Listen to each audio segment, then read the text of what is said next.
हम इंशाल्लाह सारी रुकावटें पार करके इस्लामाबाद डी चौक पे पहुंचेंगे। सारे पाकिस्तान को मैं कह रहा हूँ कि आज आपने निकलना है और अपने मुल्क की आजादी के लिए, हकीकी आजादी के लिए हमारी ख्वातीन ने, हमारे बच्चों ने, हमारी फैमिलीज ने, हमारे नौजवानों ने, हमारे पुत्रों ने, हमारे रिटायर्ड फौजियों ने, सबने निकलना है इस मुल्क को आजाद करने के लिए। पाकिस्तान जिंदाबाद। ये भी सुन लो, मैं फिर से रिपीट करता हूं, फिर से कहता हूं कि तुम्हारे जैसे चोरों के नीचे अगर मुझे रहना पड़े, मुझे अरशद शरीफ जैसी मौत पसंद न बजाय मैं तुम्हारी से नीचे गुलामी करूं।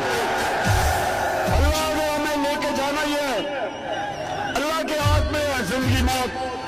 कुरान में उसने वादे किया कि जब वक्त आएगा ना एक मिनट आगे ना पीछे होगा, तो हम तो अल्लाह से ये दुआ करते हैं कि अल्लाह जब तुम्हें लेके जाना है तो मुझे भी अरशद शरीफ की तरह लेके जाए एक शहीदों की मौत।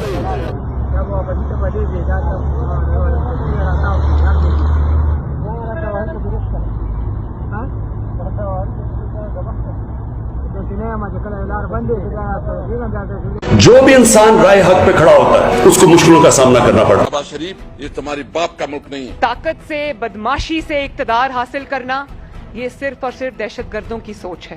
ये शायद को समझ आ जानी है। कई साजिशें पाकिस्तान तहरीक इंसाफ के खिलाफ हुई। इस तरह की और वीडियोस देखने के लिए सब्सक्राइब कीजिए हमारा चैनल और